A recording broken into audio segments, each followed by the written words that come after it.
ni bombu bagiye kwanza byanatangiye kuko ubu ngubu agiye kuzamuka ni ku mamiliyoni.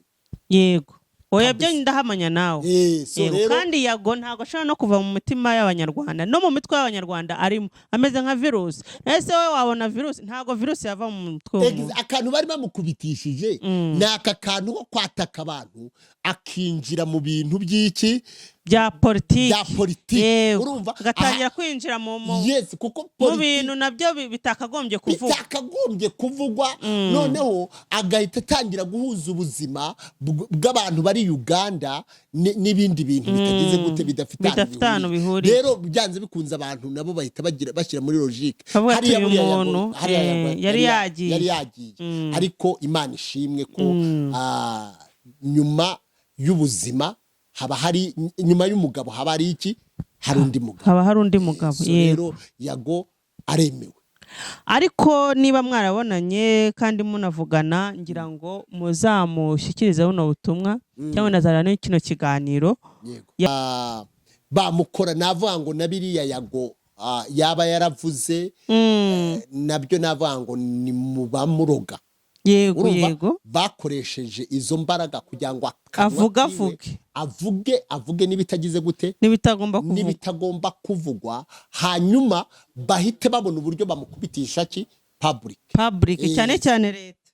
Cyane noneho niba mukubitisha leta ibyo bintu yago arahita agira gute arahita azima. Iyo bavuze ubundi kuvuga ngo twakuzimya ukagira gute ukazima ni ukuba umuntu ashobora kwicara mu mwanya akicara mu mwanya intebe yo kwicaramo ukayitumamo. Ikintu wacyumvise ntago ushobora kwituma mu ntebe wari umuntu usanzwe uri normal pasteur journaliste artiste urumva wari usanzwe ukunzwe n'abantu ngo nuramuka wicaye ahangaha usoba imbere ya televiziyo ngo abantu basigare bavuga ko kiri normal baba bavuga ko wasaze. Rero iyo umuntu bamaze babuze uburyo bwose bashobora gukora bamuzimya bashobora no gukoresha imbaraga z'umwijima ariko iyo yabimenye niyo mpamvu nanjye nkubwe ngo twaravuganye as pastor. So ubu rero uyu munsi impamvu yago mwabonye yagarutsemo yahuye n'umupasiteri nawe usobanukiwe imbaraga z'imyuka mibi kandi n'uburyo ashobora kugira gute kuyihambiriza igahunga yagwa agasubira kuri leva aho bamwitege ko muri iyi minsi ikintu agiye gukora gifite izindi mbaraga muraza kukibona.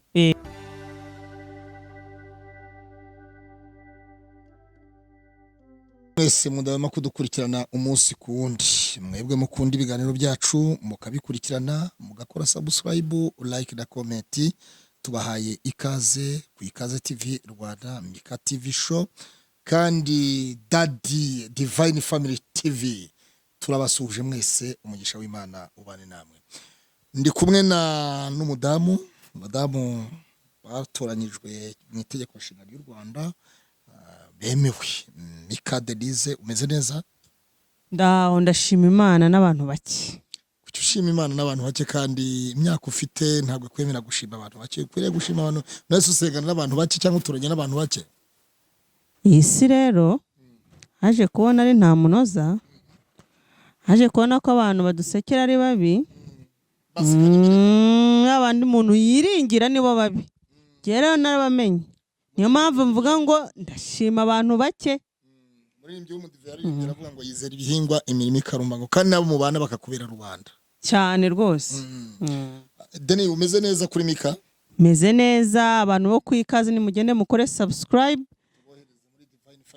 mujye muri Divine Family mukore subscribe, ni ubuntu ubundi Imana iduhana umugisha.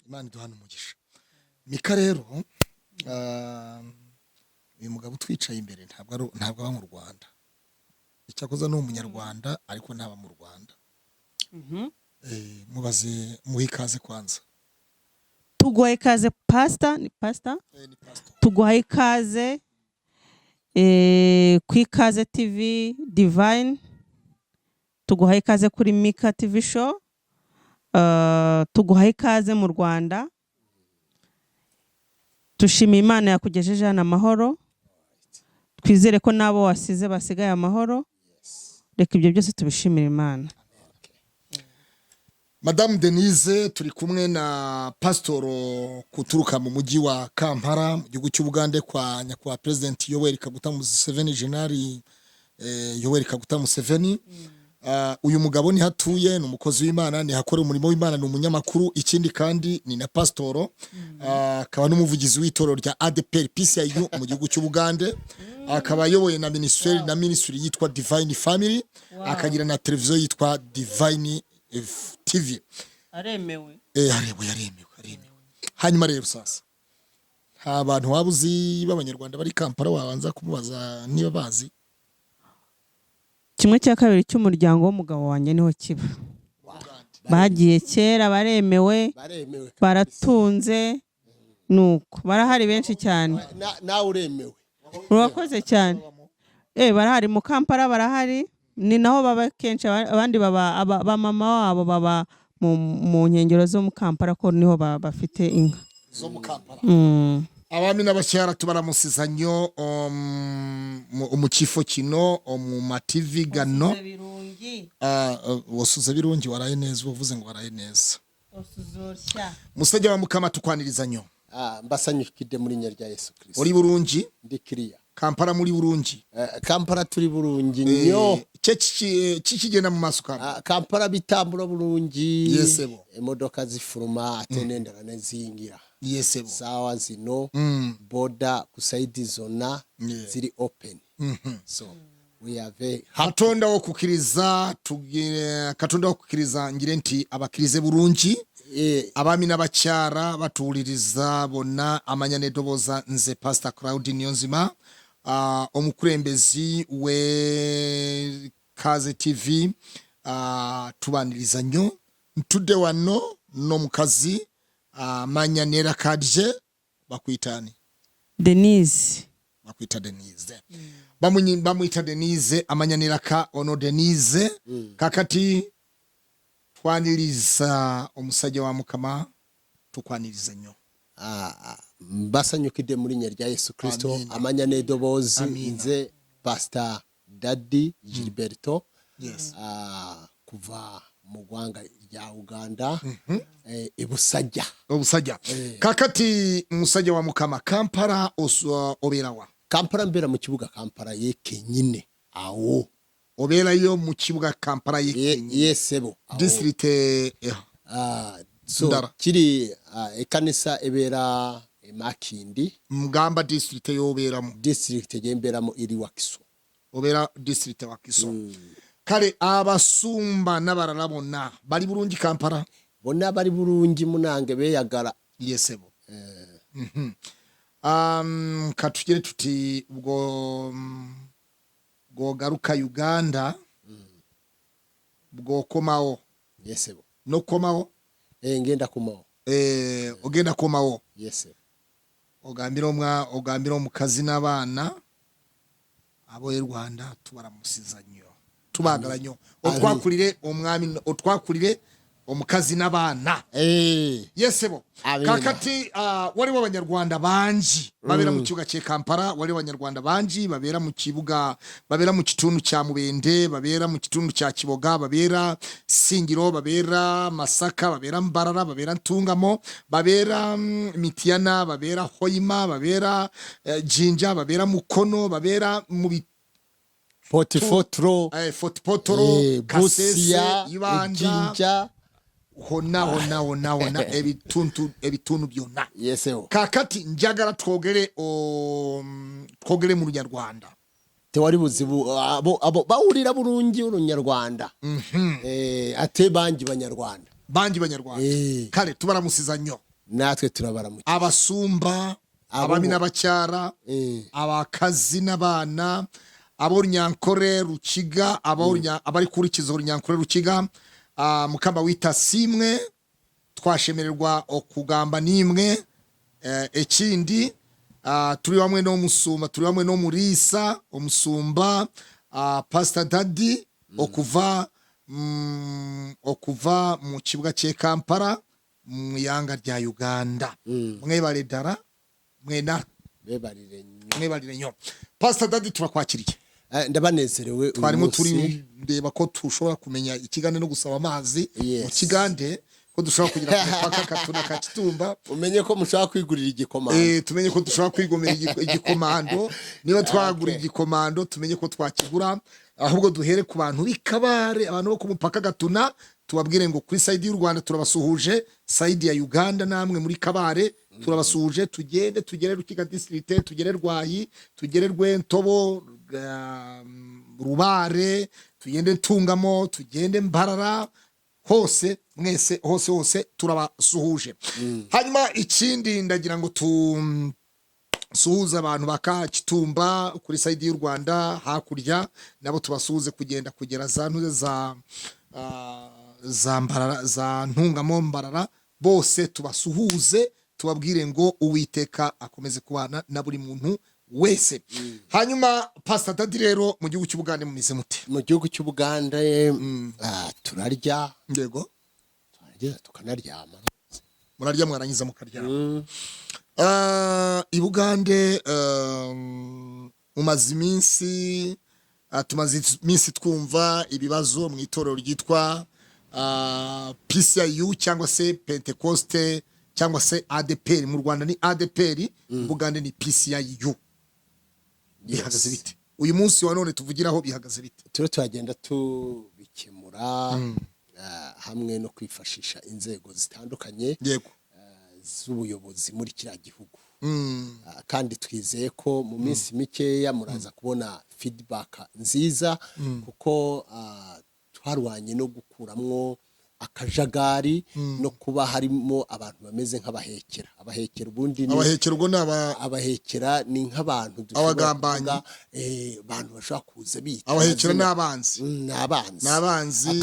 akaza yita uw'Imana atari uw'Imana burya hari ukuntu abahekera ni maneko so maneko n'abahekera biratandukanye kuko abahekera bashobora kuba ari nk'umuntu uje ari umwanzi ashaka kuzimya icyo kintu yego urumva burya yaje ari ukizimya ntago abaje kuneka urumva kukuneka n'utwara amakuru akaba afite aho agize gute aho ayatware cyangwa se aho ayatware yiperereza nyine amakuru ubwo ngubwo abari mu rwego rw'iperereza naho abahekera nuza akakubuza kugera ku ntego y'icyo arugambiriye kugeraho so abo rero turagenda tubera imina uko bwije nuko bukeye hanyuma mu gihugu cy'Ubugande insengero zimeze neza insengero zimeze neza barakora uko bwije nuko bukeye abafite uko babyideburiyamo babamaje byose birakora n'uruvagitiranye no kuvuga ngo buri muntu wese n'uguhitamwe ibimubereye yego Kampala hari abapasteri bafite imbaraga z'Imana bakoreshwa n'imbaraga z'Imana bafite amavuta mu buryo budasanzwe aha twavuga nka Pastor Robert Kayanja ubangamira ko center twavuga nka Bugingo Aloysius Bugingo House of Prayer twavuga nka Muze Pastor Joseph Sewada hariho n'abandi Basenyonga Pastor Senyonga ba Pastor Kayiwa Batomu ba Pastor Ntuze Entebe ba Kiganda ba Kaisari Siza ni Kaisari benshi barahari abitwa ba Pastor Mutesasira mu manya abo bose rero na abakozi b'Imana hanyuma tujye mu bapasteri b'abanyarwanda nabo bari Kampala ba Apostle Peter hanyuma wowe niwe turahera ku ruhembe wowe ba Apostle Peter ba Pastor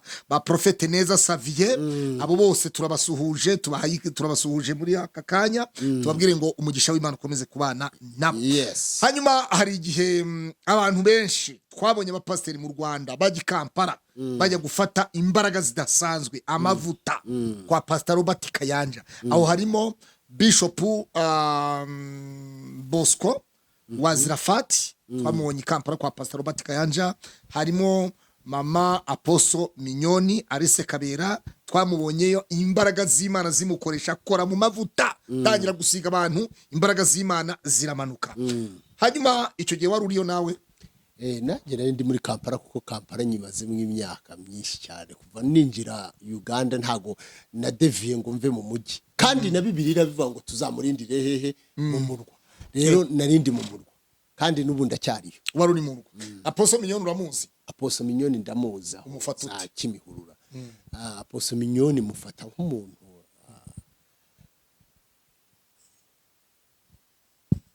uzwi cyane ku bintu bijyanye n'abadamu, kuko ndumva ari mu Mbuto Foundation n'ibintu nk'ibyo ngibyo sinzi.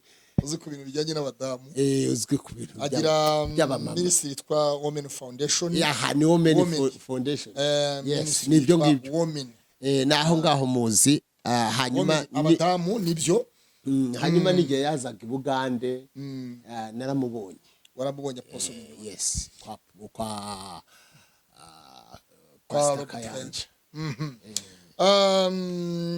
Bantu benshi baravuga ngo Pastor Robert Kayanja atanga amavuta yo gukubita abantu hasi, imbaraga z'Imana. Wowe utuye Kampala, wowe uba Kampala, ubizi neza, uhaturiye, uturanye nabo, usengerayo nk'umushumba, ujya muri overnight yaho, tubwire ubundi Pastor Kayanja amavuta atura abantu hasi cyangwa n'imbaraga z'Imana zimukoreramo? Jewe hari ibintu ntarasobanukirwa, sibyo? Imbaraga zitura abantu hasi je ndumva atari iz'umuntu, sibyo? Yego. Imbaraga zitura abantu hasi kuko twese turaba pasiteri kandi ntitubatura hasi.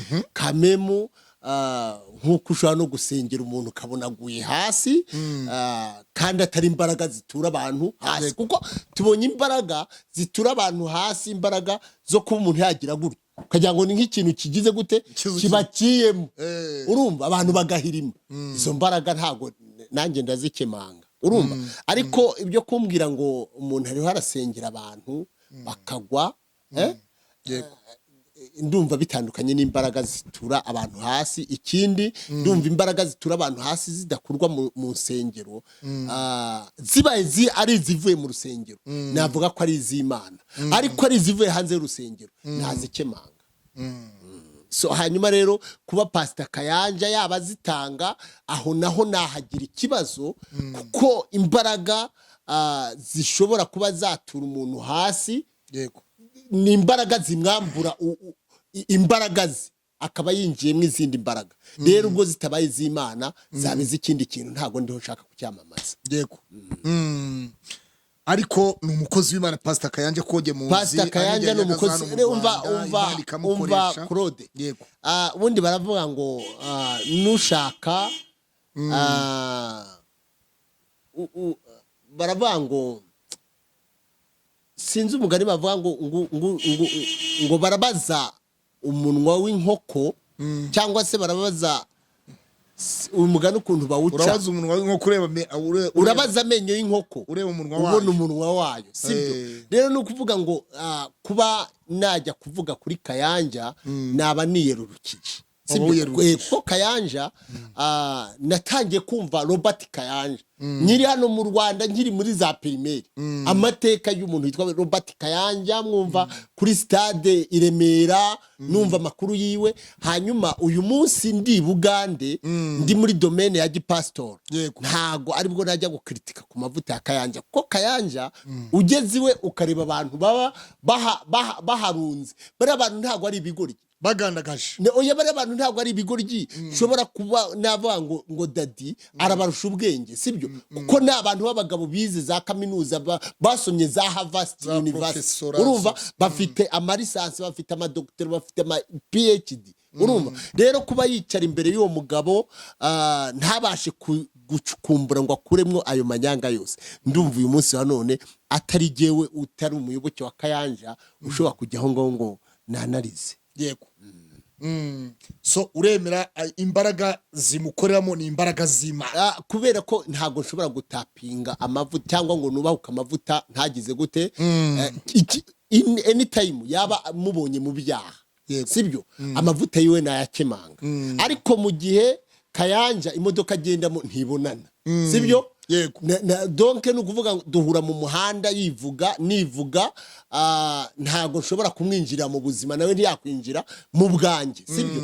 Noneho kuba ntaramubonye cyangwa se ngo mvuge ngo hari ikintu, kuko hari ibintu abantu babeshya ibi bintu bajya bavuga ngo by'ubufere umuntu akakubwira ngo tujye gucukumbura ibintu iwawe akaza bifite mu kuboko kw'ikoti sibyo akagira gutya yatangira gucukumbura ugahita ubona hasi bahataye ikivera bakakwereka ko ngo ikivera ubona agafuka agashashi karimo ibintu bipfundikanyije ukabona babizamuye muri wa mwobo bacukura hanyuma yarangiza ugasanga arakubwiye ngo ni ibintu bari baraguteze watunga ko gashashi ukabona nta bimenyetso bigaragara ko kabaga hehe mu butaka sibyo ibyo abo bantu iyo mubonye uko nguko ntabwo umuntu namutindaho Kayanja nta nahurira n'ibyo bintu no kugera kuri Kayanja ibaza ariko Kayanja perezida wa repubulika hari umunsi mu matora ya 2000 ya manda yarishize iyi manda yarangiye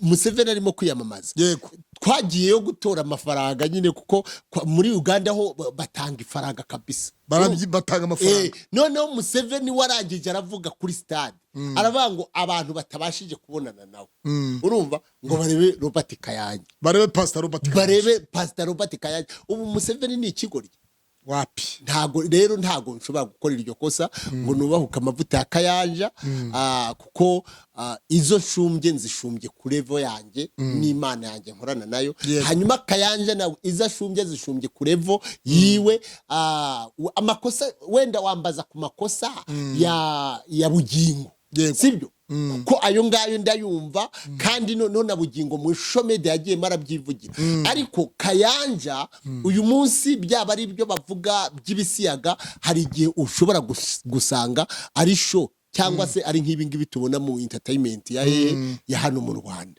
urumva so rero kubw'ibyo ngibyo aho hari ibintu hari aho ngera nkaziga narangiza nkavuga ngo ahareka mfate break hanyuma twagiye tubona Pasiteri Aloysius Bugingo muri social media terana imijugujugu n'umugore we abantu bamutera imijugujugu ngo yaradivorosheje ngo yashatse umugore wa kabiri ntibyemewe ibintu nka biriya byo urabivuga iki so ejo bushize ndahangana navuze ngo umugore yakunanira urumva yakunanira ariko hari ibintu nabyo biba too much iyo ibintu bibaye too much ni hahandi ushobora kubona umupasitoro nkawe ubwe abirimo ukabona biramunaniye ubu muri iyi minsi none ndabona Bugingo kuri social media bahashyizeho undi mukobwa urumva bahashyizeho undi mukobwa none wacunga uwa mbere icyo bapfuye ukabona ko ubwo bamushyizeho bagira ngo bavuga ko yaramuteye inda cyangwa bariho baravuga yuko ngo ari namba ya gatatu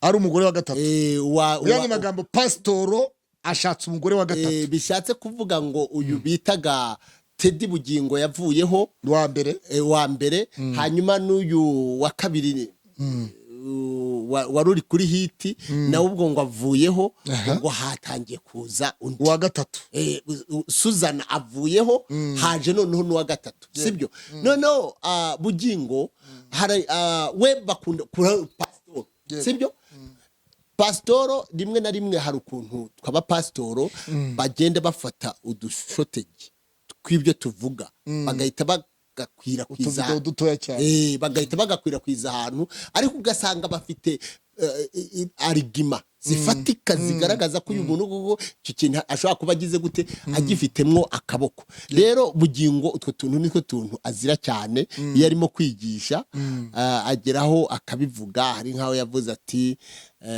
umugore mufumbo ati ariko ntabwo azi guteka nshaka kuvuga umugore Suzana so hanyuma arangije avugamo uwo bariho bavuga ariho social media yahise ibyinjiriraho akavuga yuko ngo ntago yaje ngo uriya ngo ntago yaje gufumba ngo afite ibindi bimugenza so utwo tuntu twose rero iyo twumvishije yaje gushaka afite ibindi ntago yaje gushaka afite ibindi bimugenza yaje afite ibindi bimugenza urumva rero mu kanya gato yitangiye guhita ubona batangiye kuguruka ugaho ni kuri Pastor Aloysius Bugingo House of Prayer yes so utwo tuntu twose uhita usanga ari utuntu abantu bagomba gutenaho konti barangiza bakavuga bati twibaze kuri ibi ngibi ugasanga bararangaye cyane mu gihe gitoya nawe ugira ibyo mubaza kuri ibyo ngibyo ushingiye ku byo twavugaga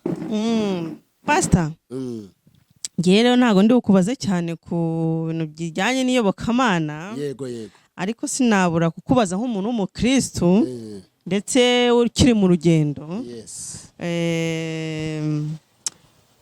ngira ngo ujye ukurikirana social media zo mu Rwanda. social media yo mu Rwanda ndayikurikirana cyane. Umumama witwa Mama Charlene nkunda kumugarukaho cyane kuko ibintu avuga n'ibyo akora n'ukuntu yigira rimwe na rimwe ngiye birantangaza ku giti cyanjye. yes ni umukozi w'Imana ndetse ujya uhagarara imbere y'iteraniro y'intama z'Imana akabwiriza. nkawe nk'umukozi w'Imana biriya bintu abwiriza n'ibyo yakoze n'uburyo yagaragaye muri social media avuga yuko avuga umugabo we nabi, kuko sinigeze numva amuvugaho neza, atanga ubuhamya uburyo umugabo yamukubitaga yamwicishaga inzara, niwe wahahaga ibiki n'ibiki, yarabata ibintu byinshi cyane. ubona bikwiriye yuko wahagarara imbere ya kamera ukavuga ububi bw'umugabo wawe.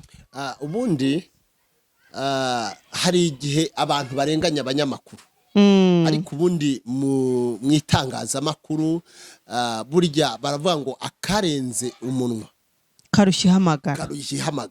bakongera akavuga ngo buriya ngo iyo umuntu yananiwe kurinda ibye ntabwo yabirindisha abantu. sibyo Kanyombya niwe bigeze kuvuga ngo nimutafata ndagira ngo rirancika. urabyumva so rero nagira ngo nkubwire ikintu cyagukitse uri umukozi w'Imana, sibyo ukakijyana mu itangazamakuru, burya ingaruka zabyo zose ugomba kugira gute kuzirengera. nareke tubisesengure, ni mu bisesengure kubera ko babahaye iki uburenganzira. hanyuma ubundi baravuga ngo akami ka muntu n'umutima we. birakwiye ko Mama Chanel yakubitwa, birakwiye ko Mama Chanel yaburara. Mama Chanel Charlene birakwiye ko yaburara, urumva, ariko abantu bakabona yariye. urumva bitewe n'iki? Bitewe n'uko umuntu uzi icyo ashaka ntabwo atoragura ibyo ageze gute abonye. burya nubona umuntu ageze ahantu amena amabanga y'urugo, ni ukuvuga ngo urwo rugo nta ruba ruhari kandi nta nubwo bikwiye ko uhagarara imbere y'abantu. bajyaga batubwira kera mu iyobokamana twize, kuko jye nize Gatigisimu niyo muri Katolike. mu Katolike bakatubwira ngo padiri arakubwira ngo ubwo bashaka kuduha liberté totale cyangwa se kuba free, bakakubwira ngo jya ucunga ibyo mubabwira, mukareba ibyo nkora. rero uwo niwo mwuka wamaze kwinjira mu bantu bitwa aba born again cyangwa se abarokore. urumva abarokore kera twari tuzi ko ari abantu nyereraho ukagira gute ukagwa. urumva abarokore twe tuzi ko ari abantu mbega no kurokoka twumvaga ari ukubona Yesu. wumvaga Yesu mugendana aho unyuze hose, Yesu mugize gute muri kumwe. ariko uyu munsi wa none twaje gusanga atari ko bigize gute, atari ko biri. ariko mbona byose biterwa indamu n'indonke. ubwo ni ikinyarwanda icyo mvuze. yes indonke nicyo kinyarwanda. noneho ukabona umuntu afokasi cyangwa se tageti yiwe n'indonke kurusha uko tageti yiwe yaba ari agakiza. uyu munsi umuntu akaza mu kirokore ataje kugira ngo abone Yesu ugira neza, ahubwo akaza tageti afite ariyo kugira ngo abone umufuka we umera neza, sibyo? cyangwa se bya bindi nigeze kumva mu bamisi bavuga ngo happiness. yes akumva agomba kuza kunezeza umubiri kurusha uko yananura umubiri akabyuha mu mwuka. aho ngaho rero burasi namugaya, kuko buriya biragoye kugira ngo umubyeyi w'abana 5 atunge urugo ari wenyine. ntibigoye, ubwo agomba gukoresha uko ashoboye kose abana be bakabona ibyo bakeneye. biragoye ariko utitwa umukozi w'Imana, kuko tubonye abakozi b'Imana, reka nkubwire, sibyo? Bibiliya tubwira ngo atari Uwiteka Imana ukurengeye, abana b'abantu ntibakurengera. so rero niyo mpamvu iyo yamaze kurenga uwo murongo aba yavuye mu byanditswe kandi Bibiliya iravuga ngo kirazira kubona umwana w'umukiranutsi urumva yicwa n'inzara cyangwa se asabiriza. Twarabibonye kuko dufite ibimenyetso birenze kimwe. Imana ivana ku cyavu, sibyo? Imana ihindura amateka. Ntabwo rero mama Sharlene yaba yizeye Imana iyambukije Abisirayeli inyanja itukura ngo hanyuma narangiza ajye kwicira inzira. Ajye kwicira inzira burya barenze umurongo, kandi umugabo yaguhemukira, umugabo yakubera ikibwa, umugabo yakubera ikijuju, rwose byashoboka, sibyo? Ariko Imana najya ngo nkubwira aka kantu, ushobora kwicwa inzara uri umusore, ukicwa n'inzara uri umukobwa, ariko Imana ikunda umuryango. Yego. Ntago rwose navuga ngo najye mu bintu by'ubusambanyi, ajye mu bintu by'ubwesikoro, ajye mu bujura, ngo nibwo umuryango wiwe uzagenda neza. Ubwo Imana bayagize gute abayishyize hasi. Akunda kujya ku marezo sosiyo ndetse afite na channel yiwe Mama Sharlene Official, aho akunda cyane kunenga abagore bari muri social media, abita inzererezi, abita avuga ko abantu ari ibirara, sinzi hari ijambo akunda gukoresha ngo inyagasozi. Akunda kurivuga cyane izi nyagasozi ziba kuri social media, kandi nawe akibagirwa yuko ari cyo kimutunze. Kuko ntago tuzi ahantu ahinga, ntituzi iduka acuruza ngo tuzamugurire, tuzi ko ahahira kuri social media. Hanyuma ukibaza umuntu w'umubyeyi ari arabyirutsa. Yego, urakoze. Ejo n'ejo bundi azabashyingira. Kuba ashobora kuba umuntu nka Mama Sharlene cyangwa n'undi muntu ushobora kuvuga andi magambo adahesheje Imana icyubahiro, kandi nanone wita umukozi w'Imana, kuko twebwe turabyemera ko turi abanyabyaha pe, ariko hajeho akantu k'agatitire ngo umukozi w'Imana, hari n'ibyo utaba wemerewe kuvuga, kabone n'ubwo waba ushaka kubivuga, ariko umwuka ukurimo ukanga ukagukaruma. Nk'abantu b'ababyeyi, niyo aba ari umupapa cyangwa umumama umeze nka Mama Sharlene, hari abantu bavuga ibintu bashaka batazi yuko bishobora kuzafectinga abana babo mu gihe kizaza. Abo bantu nicyo bababwira pastor nk'umukozi w'Imana. Donc no kuvuga ngo ubundi tutaragera mu by'ubukozi bw'Imana, hari icyo bita indangagaciro z'umunyarwanda. Buriya mbere yuko uba umukozi w'Imana ugomba kubanza ukagira indangagaciro z'umunyarwanda, sibyo? Kuko abanyarwanda dufite uburyo twatojwe, urumva? Niyo mpamvu twebwe nk'umunyarwanda, jewe nshobora kukubona, urumva, narangiza nkavuga ntibitewe n'ahantu uyu mwana avuka, shingiye kuri ba nyirasenge, ngashingira kuri ba nyirarume, uyu mwana birashoboka ko amagambo yavuze yamugwiririye, ariko hakabaho n'ukundi uhita uvuga uti uyu muntu ibi bintu avuze biragira gute, biramusa duhereye kuhavuka.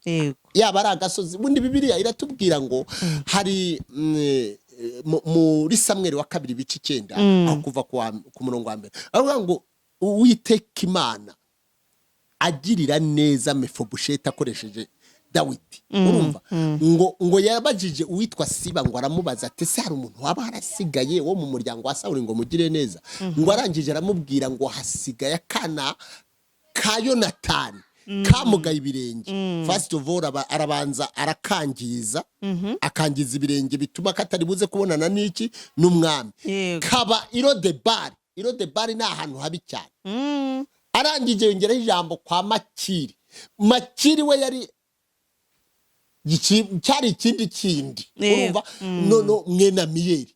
Bivuga ngo ibyo bisekuru avuze, abantu hari igihe bajya bakurikiranwa n'igisekuru, igisekuru kigatuma cy'ahantu ubaye cy'indero ufite kikakubuza umugisha, urumva? Rero uyu mubyeyi nagira ngo nkubwire ngo birashoboka ko niba amagambo avuga atashobora kuyaziga, n'abana biwe bizabakurikirana, kuko buri iki jambo bajya cyangwa se ijambo bavuga karande, kumva umuntu arakubwiye ngo tukwirukanemo karande z'iki Ziwanyu. z'imiryango. Yego. Nagira ngo nkubwire ngo buriya ndabana b'uyu mumama twatangira kwikutura, twatangira kwiyambura karande zigize, kuko nabo byanze bikunze uwo mwuka uzagira gute, uzaba following.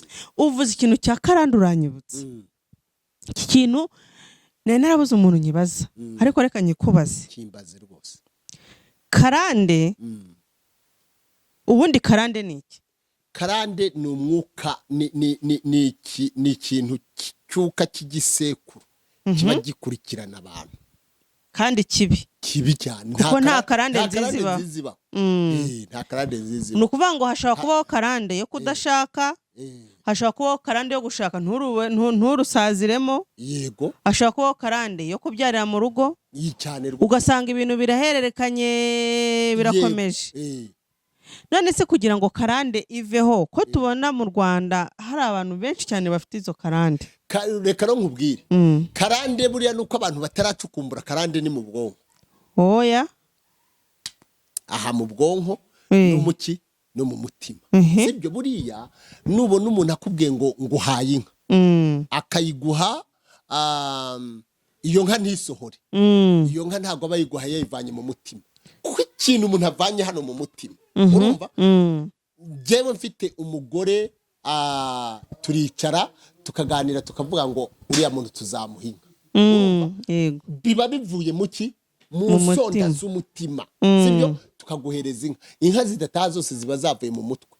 Umuntu akajya gutya akakureba, yakureba agahita avuga ati nguhaye iyi nka ntibizataha, izaba ari umuyaga, urumva. Noneho iki kintu cyitwa karande, urumva, mu bwonko bwawe kukwirukanamo karande,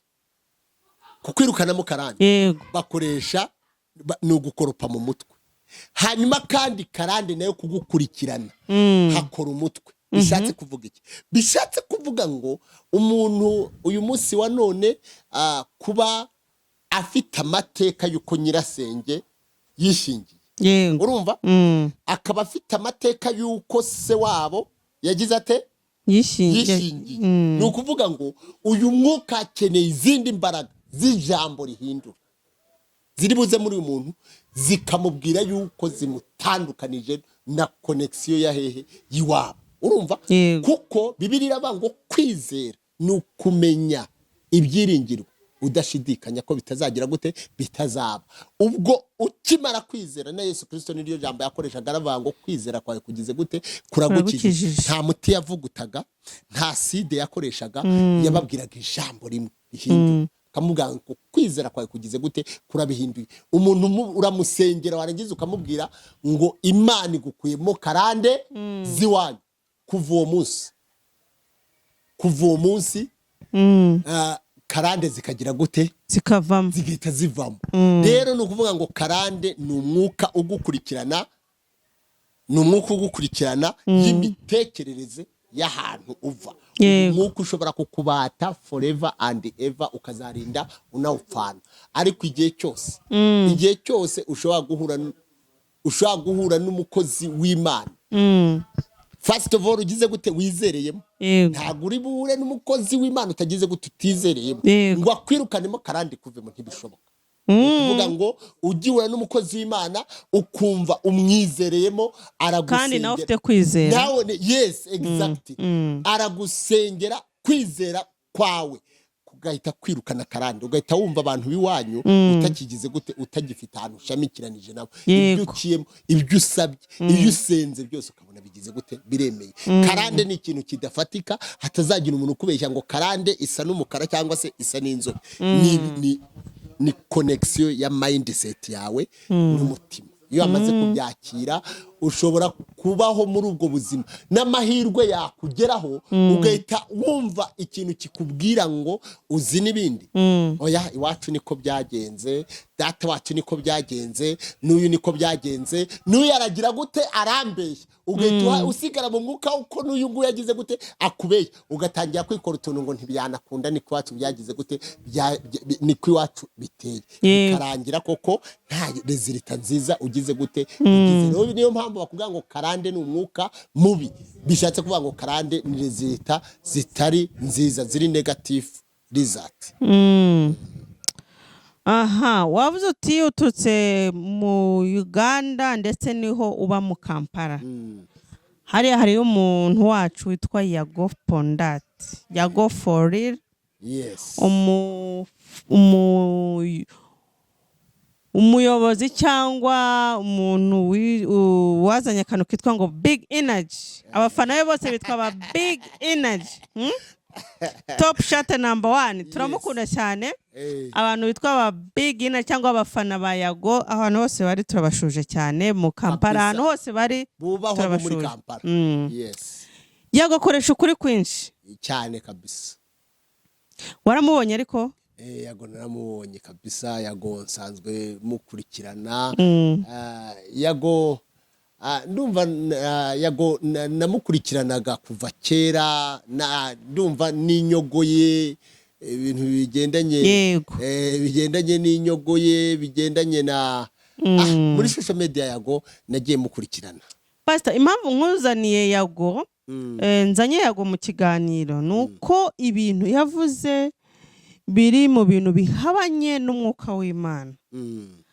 Mu bintu yavuze harimo turibanda mu kintu kimwe, kuri kote imwe yavuzemo ko abantu bo muri social media, tutari bu mentioning amazina sina ngombwa, cyangwa abantu bakoresha social media, bamwe muri bo bashaka kwigira ibifi binini ariko bakoresheje ikintu cy'imyuka mibi. Pastor, mu gihugu cya Uganda ni igihugu twubaha, cyateye imbere mu bintu byose bishoboka bibaho n'ibitabaho.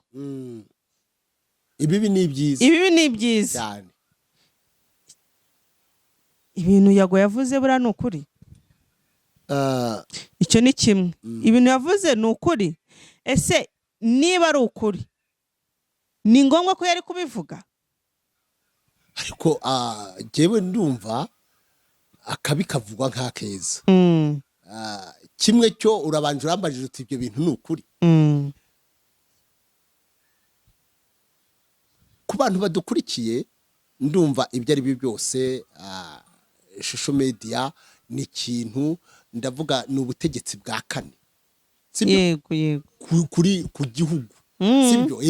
Buriya ibintu byose wakora bitarimwo itangazamakuru, uba uriho ukorera inyuma y'umurongo. Sibyo?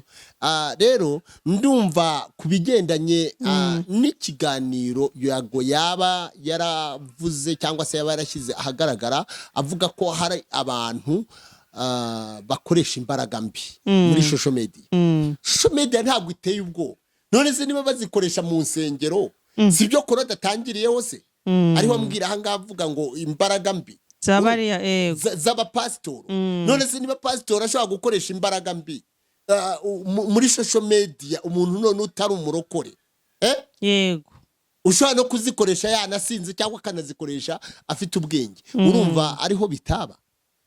So ni ukuvuga ngo izo mbaraga muri social media ntabwo ariho zatinya, niba mu rusengero, mu nzu y'Imana, zishobora kugira gute kwinjiramo.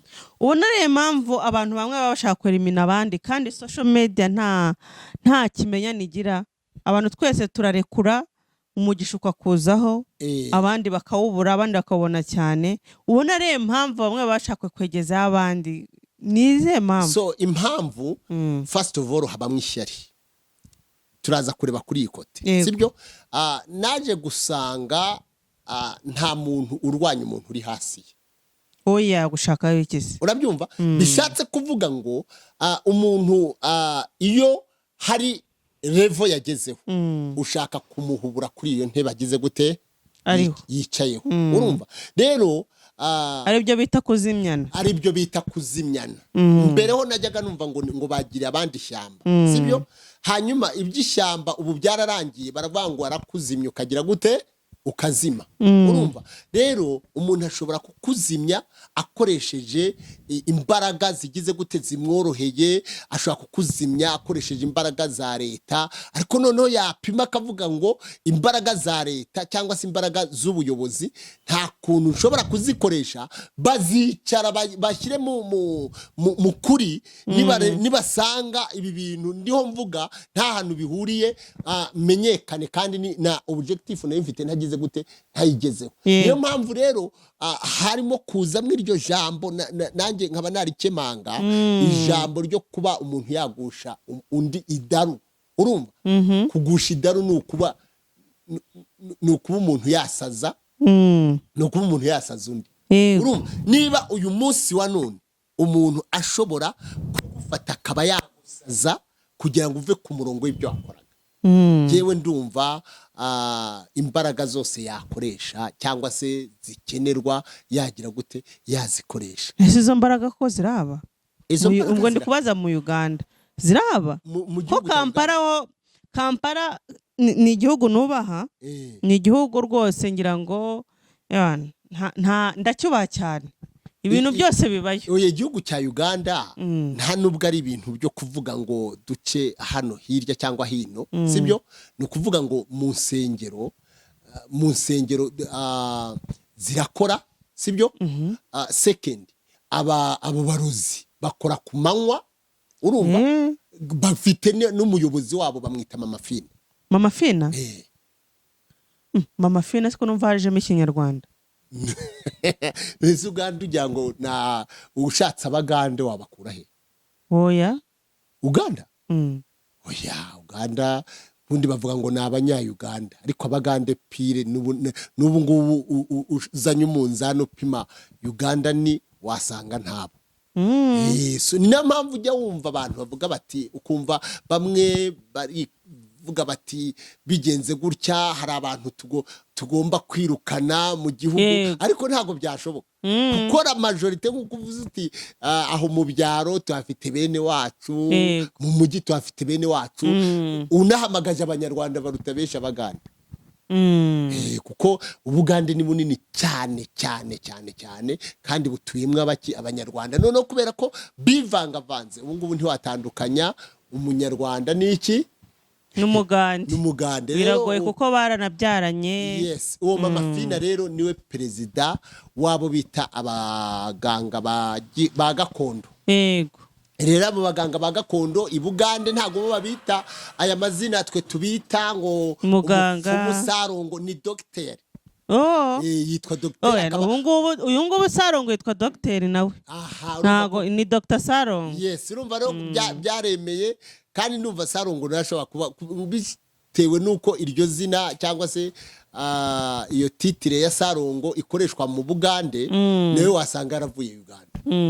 So rero ni ukuvuga ngo ni abantu baba bakora ku mugaragaro, bakaba babyemerewe, usibye ko hataburamo n'abafere, urumva. Ariko abo ba Mama Fina niwe ubahagarariye.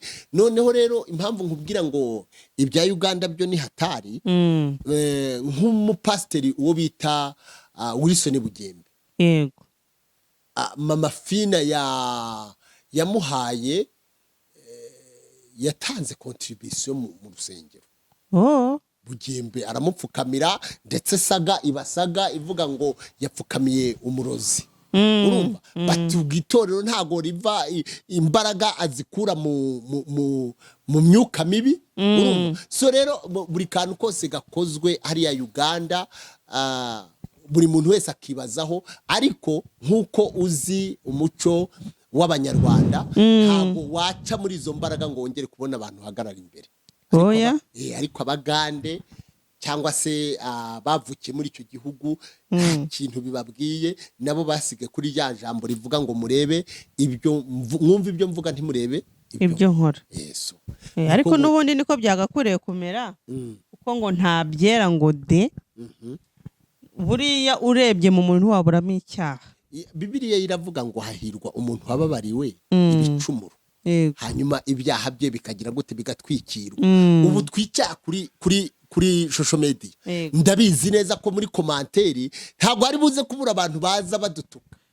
5 za mbere ahubwo ariko kujya kure. Comment 5 za mbere babyita ngo nuguha abantu banyine. Yes, donc no kuvuga ngo abari buze kudutuka byanze bikunze uyu muntu najya ngo kubwiye ngo aba acumuye. sibyo abacumuye kandi ukuri kuba kumutsinze exactly noneho kuri kuko byanze bikunze umuntu wese usohoye ijambo urumva usohoye ijambo nuko yumvishije ibintu byavuzwe hari ahantu bimupitse urumva noneho yarangiza agahita bicumuriramo yamara kubicumuriramo Bibiliya rero iratubwira ngo hazabona ishyano abazanira abandi biki ibicumuro bishatse kuvuga ngo natwe birashoboka ko muri iki kiganiro twagira gute twacumura ariko noneho wamara kumenya ko wacumuye ukavuga ngo reka dusabe Imana iki imbabazi ahubwo hahirwa umuntu wababariwe ibicumuro bye ibyaha bye bikagira gute bigatwikirwa niyo mpamvu wowe ushobora gucumura abantu bagasigara bakubona nk'umuntu mwiza bagasigara bakubona nk'umuntu uri fayini kubera ko wabashije kugira gute kwicuza ibicumuro urumva ibyaha byawe byatwikiriwe nawe iyo bitatwikiriwe akantu kose ukoze hagaragara ibyaha wavuze uti njye Yago naramubonye mwabashe kuvugana twaravuganye cyane mwaraganiriye cyane watubwira mu byo yabashe kukuganiza niba atari ibanga so mu byo twaganiriye ni ubuzima buri private so kuko nkimara kumenya ko Yago yaje mu gihugu cya Uganda kamemu nanjye nk'umuntu uri muri social media especially ikorera mu gihugu cya Uganda nagombaga kumushaka cyane ko amakuru ariho avuga yuko aje mu Bugande ahunze noneho natwe abantu benshi tubi Bugande twitwa impunzi ariko ntago ariko biri urumva rero hari igihe umuntu bashobora kumva ko ubi Bugande hakabaho ndetse n'abantu bashobora gushaka kugukoresha urumva bagashaka kugukoresha kubera ko bavuga bati ibyo ari byo byose ubwo uyu muntu ari no muri iki gihugu reka tumenye ubundi akirimo mu buhe buryo yaje ati yaje aje guhaha cyangwa ni maneko cyangwa yaje ahunze urumva iyo bamenye uburyo wajemo nibwo buryo bashobora kugira gute kugukoresha bakaba bagukoreshamo kandi bakagukoresha mu buryo buri indirect wowe utagize gute utabisobanukiwe so rero ni muri ubwo buryo nanjye byabaye ngombwa ko shakisha Yago ariko mu biganiro twaganiriye ntabwo ari ngombwa ko mbishyira hano kuri social media kuko nshobora kubishyira hano kuri social media byari private bikaba bibi kurushaho ariko mu magambo numvanye Yago nasanze afite umutima ukunda igihugu cyiwe afite umutima ukunda igihugu cyiwe gusa hari challenge zibayeho zituma avuga ati reka mbe ngiye ku ruhande so noneho umukino uri mukinwa nkurebere hehe ku ruhande urumva kuko hari igihe umuntu ashobora kwibeshya yuko domination ufite uruyiterwa nuko muri mukorera mu kibuga kimwe sibyo noneho yarangiza akavuga ati reka nze uyu mutipe ariho arakina Old Trafford urumva reka nze nge Emirates urabyumva niyo mpamvu ujya ubona abakinnyi b'umupira agira gutya akavuga ati mvuye muri Arsenal agiye muri Barcelona urumva akagenda yagera muri Barcelona bikamunanira kandi muri Arsenal byari bishoboye yarashoboye urumva rero uyu munsi navuga ngo Yago twaramwakiriye mu gihugu cya Uganda ari fine ari best ndetse nanazanira ubutumwa abanyarwanda bari nahangaha bwa Yago mbabwira ngo Yago twaramwakiriye ameze neza kandi ariho arakora ngira ngo ntago yazimye turabibona cyane nkuko abantu benshi bashobora kuba barumvaga ko Yago agiye guhita azima ntago yazimye kuko igihugu yajemo ni igihugu cy'abantu kandi ni igihugu dukunda showbiz mu Uganda showbiz iri ku rwego nta nubwo twabashyikira rwose bajya bavuga ngo Abagande ni abantu bashobora gukireya saga ikamara amezi 6 abantu bari Abagande ahantu donc ni ukuvuga baravuga ngo isuku igira isoko ngo amazi amara inyota ni amazi yahuye saga rero za Uganda buriya number 1 mu bantu bakereya saga ni Yoweri Kaguta Museveni oya Yoweri Kaguta Museveni ni umuntu ukereyetinga saga yamara gukereyetinga saga iyi saga akereyetinga abantu bose bakabumingira ku kintu kimwe ukwezi kugashira hanyuma abantu bari busy iminsi kabiri yitumye agahita tuzanira ikindi gishyashya abantu bakaba baratakaye unono wazajya kwiretura uvuga asanga nta hantu wamushyikira kusanga iminsi niyo yakugendanye mpamvu azatuyobora forever and ever uriya aremewe ntabwo azavaho rero nibaza ko abantu bari muri social media mu Rwanda cyane cyane aba YouTubers bagakwiye kurebera kuri Uganda aka kantu nakavuga gutya ntago our excellence nyakubahwa Paul Kagame agaragara muri showbiz cyane urumva keretse wenda nko mu bihe by'amatora nibwo tuba tumubona ahandi ubona bari mu mirimo ya buri munsi ariko Museveni yakereye akantu kandi yamara kugakereya hakagira abirirwa bagundagurana bikaza gutuma saga igira gute izamuka ikajya hejuru kuburyo ubusanga ari ibintu bajya bavuga bakavuga bati abantu bakomeye baba bapfuye mu gihugu kumva barakubwira yuko ari imikino kumva ko ariko hano mu Rwanda biratandukanye cyane ibintu biba bavuze bati umuntu arapfuye byanze bavuze ngo nubwo yaba ari umuturage upfuriye hano muri iki cyaro abamwishe barababona urabyumva ariko Uganda hano ibera igitangaza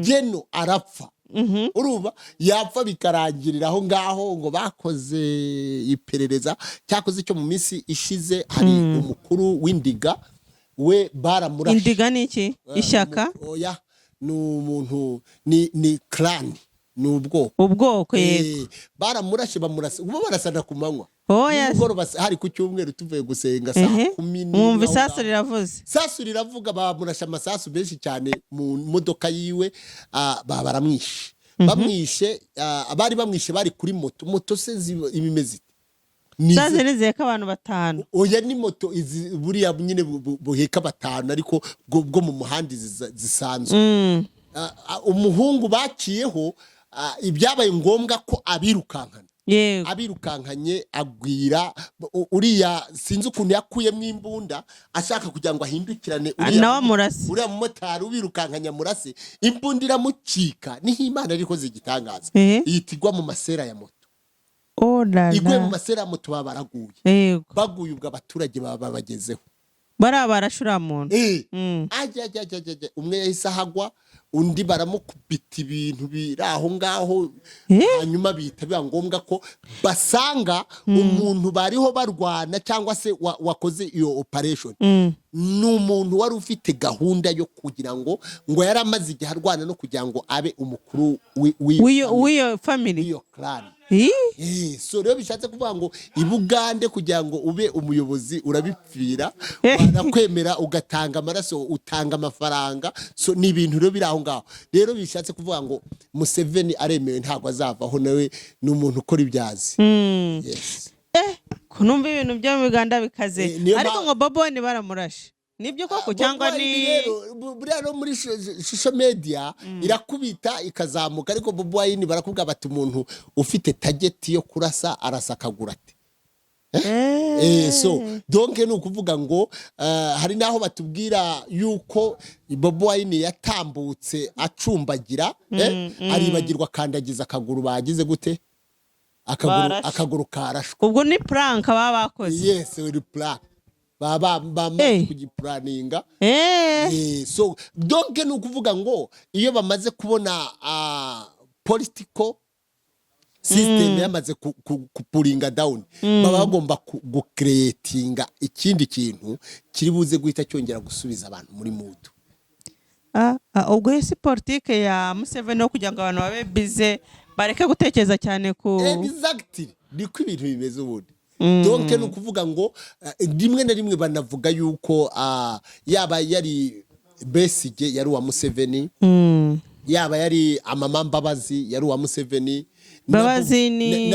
Amama Mbabazi ni umwe nawe mu babaye bakandida presidentiel noneho na Bobo Wine nawe bavuga ko ari umuhungu wa Museveni so rero twebwe tuba turi aho ngaho dukurikirana match ukigize gute ukwimeza ariko social media mu gihugu cya Uganda kuva hariya hasi kugera hejuru iri clear. ku rundi None rero rwego.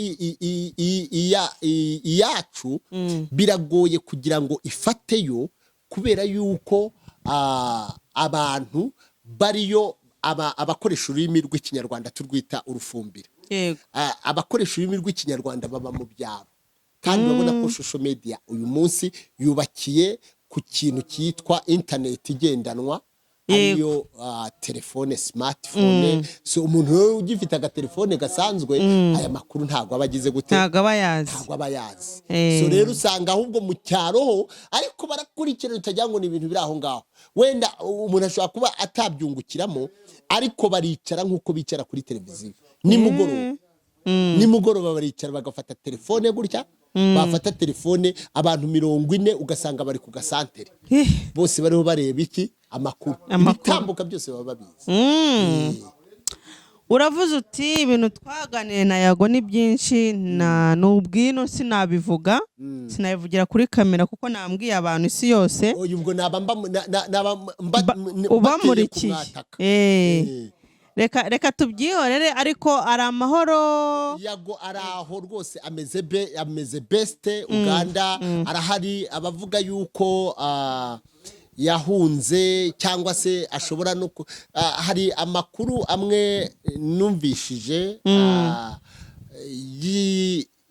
y'ibiganiro yatambukije, noneho biba ngombwa ko ayo makuru habaho abantu bashaka guhita bayuririraho ibigarasha. Yes, bashaka guhita bayuririraho kandi buriya utaza gukina n'ibigarasha, ibigarasha bishobora kugukubita bikwereka yuko ari abantu bawe. Noneho banagusheta cyangwa se bashaka kugutanga, urumva, bakagutanga bagaragaza uburyo wagize gute wononnye izina ry'abantu cyangwa se wishe icyo bita indangagaciro, ariko aribo bariho bashaka kwivuganira indirect. Urumva rero ni ukuvuga ngo Yago ntago yanga abanyarwanda. Umuntu wese yakora ikosa nk'uko n'undi wese yakosa, akaba yavuga ibintu nk'uko hariho numvishije harimo ababihujije n'ibindi bintu, urumva, ariko mu kubihuza nta hantu byari bigize gute, byari bihuriye no kuba Yago yanga igihugu cy'u Rwanda. Hari abavuze ko ngo yahunze igihugu ngo atazagaruka. We iyo muganire wumva avuga ko azagaruka cyangwa wumva ko agomba kwibera Kampala? Yago agomba kugaruka. Ikindi wahagera bakwakirana ubwuzu ukumva wakwiberayo, urumva, kuba yabayo ndumva nta kosa ryaba ririmo, kandi no kuba yabayo ntabwo byaba bivuga yuko hari inzitizi zimuzana hano mu Rwanda, kuko ndumva nta nzego zirimo kumuhiga. Kuva nta nzego bivugwa yuko yagiye akibazwa muri RIB, bakumva ngo yagengira ngo umuvugizi wa RIB mu Rwanda yarabisobanuye. Nisinzi warabyumvishe cyangwa warabibonye? Yes, narabyumvishije. Ariko Denise, ku munsi w'ejo nyakubahwa minisitiri w'urubyiruko Dr. Utuma Twishima Abdallah yaravuze ngo ijambo Big Energy ngo ritangira ryitwa Big Energy ngo ejo rikazaba revolution. Wabyumvise? Bivuze iki rero? Aravuga ati RIB ni inzego z'iperereza ziturusha amakuru menshi cyane, ati rero ni inzego zikwiriye kubahwa, ntabwo wakabaye uterana amagambo usubizanya n'inzego. Uwo ni minisitiri wabwiraga Yago nawe ahita yandika kuri Twitter, niba ari Twitter, niba ari Instagram, ati hari ibyabananiye, icyo bita correction.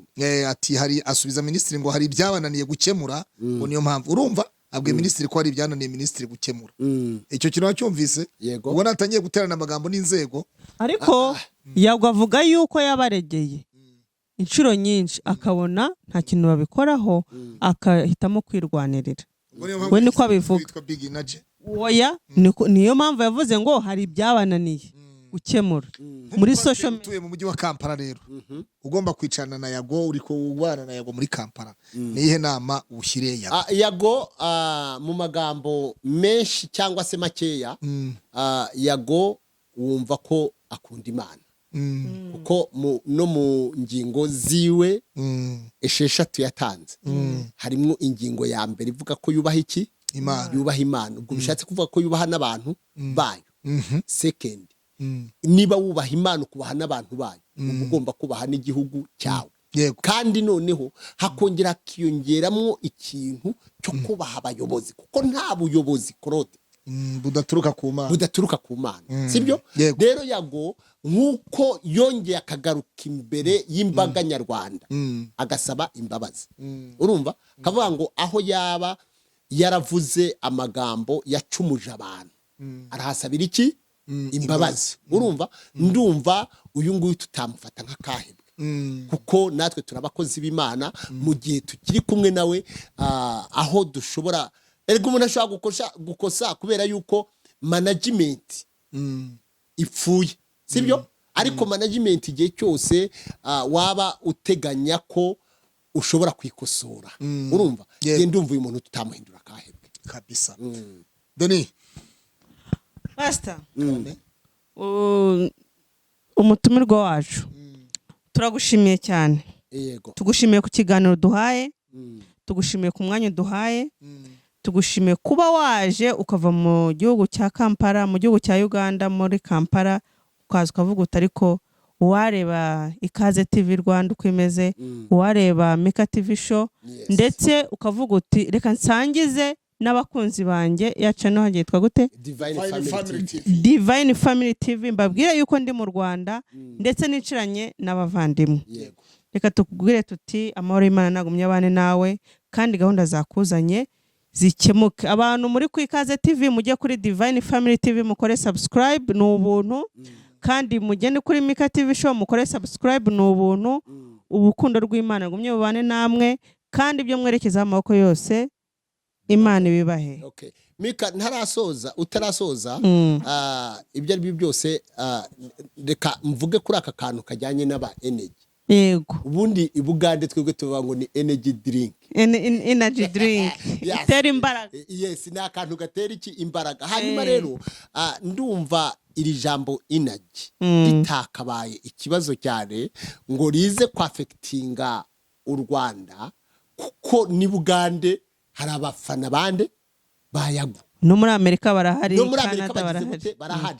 Kavuga ngo ababa iki kintu cyate ubundi ikintu cy'isi yose, sibyo? Ntago wagikontorera mu loko, ntago wagikontorera mu gace, sibyo? Rero niba ari ikintu cya creatinzwe ahangaha, kuko numvishije ijambo rivuga ngo nagatsiko, sibyo? Nta gatsiko k'isi yose, nta gatsiko k'isi yose, nta gatsiko k'isi yose n'abafana. Iki nanjye reka nse nk'umuntu ukivuguruza, nta gatsiko k'isi kabaho, kuko ari agatsiko k'isi ab'Ibugande twakabaye ubwo ari agatsiko gatumbereye ibibazo bizaba muri Uganda. Turi aho ngaho dufana yoye Yago, nk'uko ubwo bazavuga ngo abafana ba Arsenal nta gaki nta gatsiko, ariko kandi ntibibaho. Yego. Kuko aba bantu dufana ikintu tutarabona, sibyo? Kukibona kuri social media, Imana ihabwa icyubahiro kubera ko yaduhaye social media n'uburyo bwo guhuza ibiganiro ndetse mu buryo bwihuse, bigatuma abantu bashobora kumenya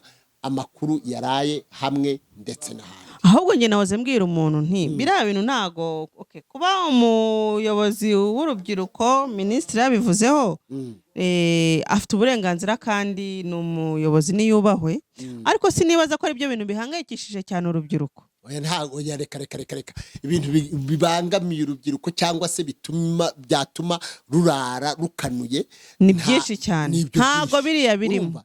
So rero ibi byo kuvuga ngo gufana bikaza kurangira abantu barenze umupaka. Kera twebwe twari abafana ba Arsenal, urumva twafaniraga muri kaminuza y'u Rwanda, muri kaminuza y'u Rwanda aho bita muri auditorium, batwitaga bahuriga.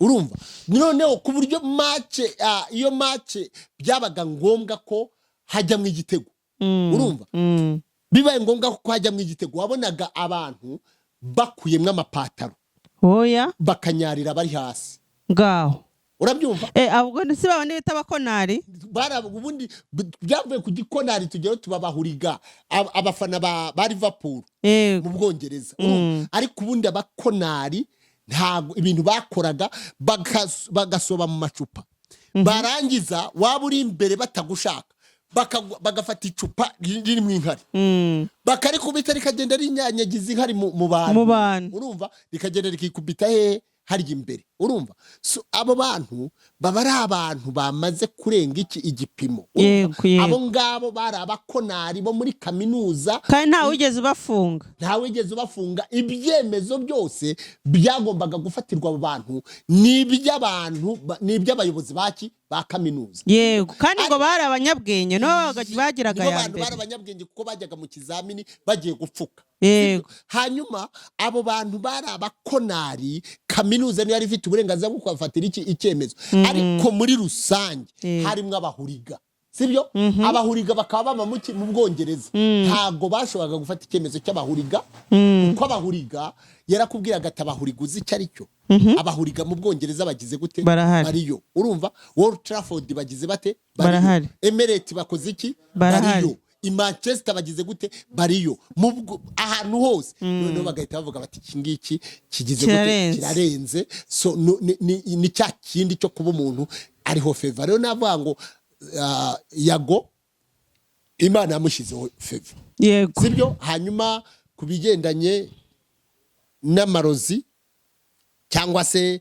ibyo bashobora kuba bamukora navuga ngo nabiriya Yago yaba yaravuze nabyo navuga ngo ni mu bamuroga yego bakoresheje izo mbaraga kugira ngo avuge n'ibitagize gute n'ibitagomba kuvugwa hanyuma bahite babona uburyo bamukubitisha public cyane leta yes cyane noneho niba mukubitisha leta ibyo bintu Yago arahita agira gute arahita azima iyo bavuze ubundi kuvuga ngo twakuzimya ukagira gute ukazima ni ukuba umuntu ashobora kwicara mu mwanya akicara mu mwanya intebe yo kwicaramo ukayitumamo